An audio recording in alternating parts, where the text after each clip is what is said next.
মার্কেটে নতুন গুপ্ত ভিডিও চলে আসছে। তো আগে আগে আপনাদের ভিডিওটা দেখাই, পরে আমি কথা বলি। কিন্তু মাননীয় স্পিকার, আমাদের একটা তাগাদা ছিল যে এরা সংস্কারের বাহানায় যদি নির্বাচনটা না হতে দেয়, সেই জন্য আমরা সবকিছুতে আপোষ করে জুলাই জাতীয় সনদেও স্বাক্ষর করেছি। আমরা একত্রিত হয়েছি, সমঝোতা হয়েছে এবং নির্বাচনের স্বার্থে আমরা। কিন্তু মাননীয় স্পিকার, তো আমাদের মাননীয় প্রধানমন্ত্রী জনাব সালাউদ্দিন আহমেদ আজকে বলতেছেন যে ওনাদের তাগাদা ছিল যদি নির্বাচন না হয়, এই কারণে তারা জনগণের সাথে প্রতারণা করে জুলাই সনদে সাইন করছে। প্রতারণার কথা কি বলছে? আচ্ছা যাক, বলছে কিনা জানি না। তো যাই হোক, নির্বাচনটা যদি না হইতো তাদের তাগাদাটা কিসের? ক্ষমতার। ক্ষমতা পাইতেছিল না যাতে চুরি বাটপারি করতে না পারে, এই জন্য ক্ষমতা দরকার। ক্ষমতা পাচ্ছিল না, সেটার তাগাদা? নাকি গণতন্ত্র প্রতিষ্ঠার তাগাদা? তাদের ভাষ্য মতে তো গণতন্ত্র প্রতিষ্ঠার তাগাদা।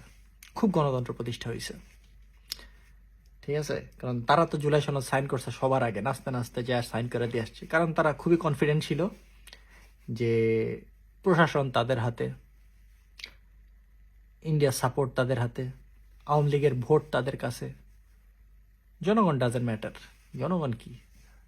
জনগণের ভোট। আর প্রবাসী তো নাই, প্রবাসী করে এত আশা দিয়া ভোট দিলে সে ভোট বলে গণনাই করে নাই। তো জনগণের ভোট, প্রবাসী ডাজেন্ট ম্যাটার, ঠিক আছে? খুব গণতন্ত্র প্রতিষ্ঠা করছে তারা, কারণ তারা জানতো তারা ইলেকশনে জিতবে, জিতছেও। এবং এটাও জানতো যে তারা কি বলে এটারে সংখ্যাগরিষ্ঠতা নিয়ে জিতবে। তো তাগর আসলে জুলাই সনদ এত মাথা ব্যথা ছিল না। তারা জানতো যে তারা জিতবে, জিতে আসে ক্ষমতায় আসলে তারা জুলাই সনদ ফনদ আবার কি সব বাতিল, সব বাতিল, ঠিক আছে? তো খুব গণতন্ত্র প্রতিষ্ঠা হয়েছে। নাগেল ভুলটা অন্য জায়গায়। ভুলটা হইতেছে কি, আপনারা ভাবতেছেন 2002 সাল চলতেছে, জেনারেশনাল গ্যাপ, যেটা জেনারেশন ডিফারেন্ট। আপনারা যে কাম করছেন এটা আমরা অলরেডি আরো 6 মাস আগে জানি, ঠিক আছে?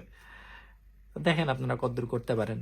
আপনাদের তো অনেক তাগাদা ছিল নির্বাচন হওয়ার। নির্বাচন না হইলে কি হইতো? দেশে হয়তো একটা সংস্কার হইতো, দেশটা পরিবর্তন হইতো। সংস্কারও আপনারা করতে দেন নাই, কারণ হচ্ছে গিয়া আপনাদের তাগাদা ছিল। 1.5 বছর ধরে মব সৃষ্টি করছেন, ইউনিসটা কামই করতে দেন নাই, সংস্কারের হয় নাই, ঠিক আছে? আর এখন তো হবেই না, জুলাই সনদ আপনারা করবেন না। তো আমরা আসলে যে জন্য পোলাবান যে জন্য জুলাইটা করছিল, সংস্কারের জন্য, বিএনপির ক্ষমতায় আনার জন্য না।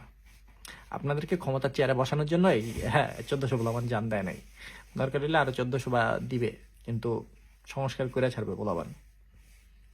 হয়তো বা আমরা যদি দেখে না যেতে পারি, আমাদের পরের জেনারেশন দেখে যাবে। দেখি আপনাদের টাকাটা কতদিন থাকে আর কি। মানে বেইমানির তো একটা লিমিট আছে। আপনারা ওপেন এসে সংসদে বলতেছেন যে আমরা শুধুমাত্র ইলেকশন যাতে না দেয় এই কারণে জনগণের সাথে বেইমানি করে জুলাই সনদ সাইন করে দিয়ে আসছি। কতটুকু থাকতে পারে, অডাসিটি থাকতে পারে আপনাদের? আপনারা ভাবছেন মনে হয় সংসদে জামাত তো মাত্র 60টা পাইছে, মানুষজন ওইভাবে বৈশা, মানে বিএনপি সমর্থক অত মানুষ ওই আশায় বৈশা আছে। আপনারা জানেন না যে আপনারা ইঞ্জিনিয়ারিং করছেন? কত পার্সেন্ট জনসমর্থন আপনাদের আছে জানেন না? পোলাবান কি পরিমাণ ইয়াং পোলাবান আপনাদের বিপক্ষে, এটা বুঝতেছেন না আপনারা, কিন্তু তারপরেও করতেছেন। ভাবতেছেন ইন্ডিয়া আইসা বাঁচাইবো। কিছু অংশ ইন্ডিয়া হয়তো বা সাপোর্ট দিতে পারে, কতক্ষণ দিবে? আপারে দিছে না সাপোর্ট, কিচ্ছু বলার নাই। দেখা যাক কতদূর হয়। জুলাই সনদ বাস্তবায়ন না করে বিএনপি কতদিন থাকে।